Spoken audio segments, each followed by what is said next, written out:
What's up everyone? Welcome back to EDC Gears PH. For today's video, ang ating pag-uusapan ay itong Leatherman Free P2 na multi-tool. Ayan. Nakuha ko siya noong 2020. Niregalo siya sa akin ng girlfriend ko kasi during that time gustong gusto ko magkaroon ng multi-tool na hindi ganun kalaki, hindi ganun kabigat, pwedeng ilagay sa bulsa, pwedeng ilagay sa maliit na bag. And ayun, sobrang happy ko na ito yung binigay sa akin. Ang nagustuhan ko sa multi-tool na 'to is puwede mo siyang gamitin gamit lang yung isa mong kamay. So ganito ko siya i-open, parang balisong lang, and ganito ko naman siya i-close.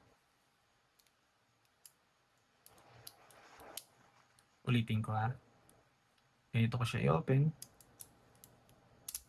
and ganito ko naman siya i-close. Yan. Gano'n din naman sa mga tools na sa sides niya. Ganito ko i-open yung knife. Ayan. Ganito ko naman siya i-close. Gano'n din sa scissors. Pag i-open mo, ganito. Ayan. And ganito mo naman siya i-close. Ganun din sa iba pang mga tools na sa sides niya. Tulad ng screwdrivers, yan. And sa kabilang sides, meron siyang 4 na tools.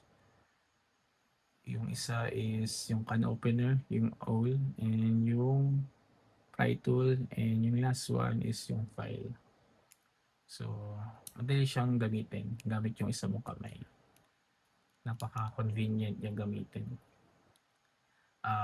Gamit na gamit to sa akin kasi ito lang talaga yung multi-tool na meron ako since 2020. Kaya medyo na-abuse ko tong multi-tool na to. Tulad ng nangyari sa wire cutters niya. Hindi ko sure kung kita to sa camera. Pero nagkaroon kasi ng chip yan nung ginamit ko tong wire cutter pamputol ng pako. So, pag ginagamit ko yung pliers, nagkakaroon ng resistance kasi nagkaroon ng chip dun sa wire cutters.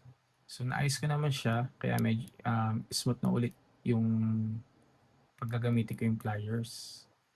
Yung isa pa na ginawa ko dito is yung sa main knife niya. Ayan. Kung mapapansin nyo, yung tip ng main knife, iba na yung hulma niya. Naputol kasi yung tip nito nung ginamit kong pang-open nung can ng pintura, which is mali. Hindi kaya. So, ayan. Inayos ko na lang siya para bumalik yung korte kahit papano and maging pointy ulit siya. Ayan. Sobrang dali at convenient gamitin nitong Leatherman Free P2. May isang pang version to which is yung P4 pero di ako nagkaroon nun. Plano ko sanang bumili nun kaso diniscontinued na nung 2025. Siguro sa mga secondary market pero parang ayoko nang bumili kasi since discontinued na, probably yung mga replacement parts or spare parts pahirapan na makabili. Siguro sa mga secondary market makakabili ka pa pero tingin ko yung presyo nun mahal na. Kaya ang plano ko ngayon bumili ng isang multi-tool para yun yung gagamitin ko sa mga heavy workloads, at ito naman gagamitin ko pa rin siya from time to time pero pang mga light workloads na lang. Hindi ko na siya gagamitin kasi ito gamit na gamit to sa akin. Ito yung ginagamit ko pag may aayusin ako sa bahay, may aayusin ako sa motor or sa kotse. Pag pwede ko itong gamitin, ito talaga ginagamit ko. Kaya sulit na sulit yung paggamit ko dito. And since medyo matagal na rin sa akin to, and parang ayoko na siyang gamitin sa mga heavy workloads kasi baka masira yung mga tools niya and mahirapan ako panigurado makahanap ng replacement parts. Kasi recently, nag-try ako maghanap ng replacement parts ng main knife kasi pwede mo siyang palitan. Kaso sa Philippines, mahirap makahanap. Ganun din sana sa wire cutters. Gusto ko siyang palitan. Kaso hirap maghanap ng replacement na ito. Siguro sa mga eBay or Amazon, pero ayoko mag-risk doon kasi baka peke, or pag dumating sa'yo baka ganun din yung quality or baka sira din. So plano ko is hindi na siya gamitin sa mga heavy workloads. Yung plano kong bilhin na isang multi-tool, nakakita ko sa Shopee pero out of stock pa. I tried to reach out with the seller, magkakaroon daw this coming August. So i-review ko yun once na na-receive ko, pero I think it's one of the best multi-tool na di kamahalan. I think ano siya parang mga China made pero goods yung quality. Kasi ang dami siya Shopee, ang dami ko nakikita siya Shopee ng mga tigti 300, 500 pesos, mga less than 1,000, yung mga unbranded. Nakaka-tempt bilhin kasi kung gagamitin ko lang naman tong Barabas, diba? Gamitin ko pag nasira, tapon ko na, bili na lang ulit ng bago. Pero ayoko kasi ng ganun. Gusto ko yung bibiling kong multi-tool, yung magtatagal sa akin ng mga several years. Diba? Saka may option akong ayusin or palitan yung mga tools ko nasira man para yun, mas magtagal pa. Kasi ayoko naman bumili ng sobrang daming multi-tool, diba? So, ayun lang naman.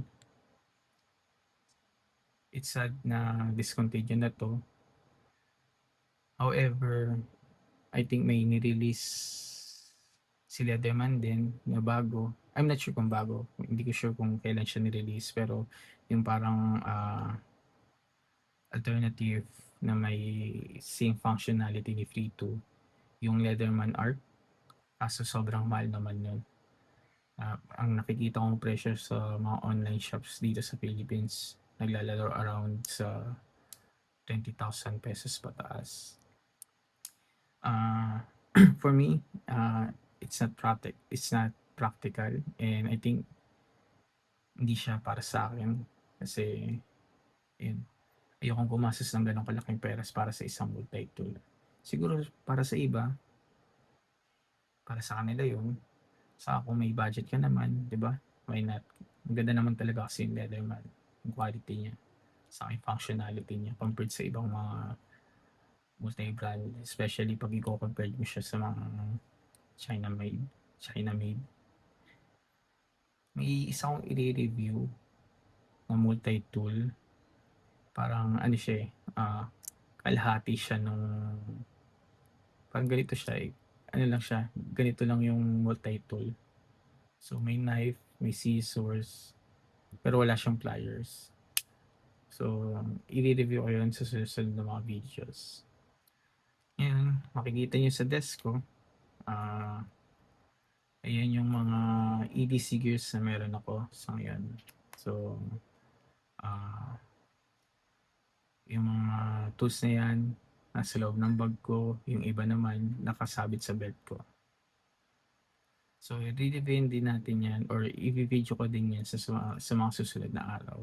Isa-isa. Ayun. That's it for today's guys.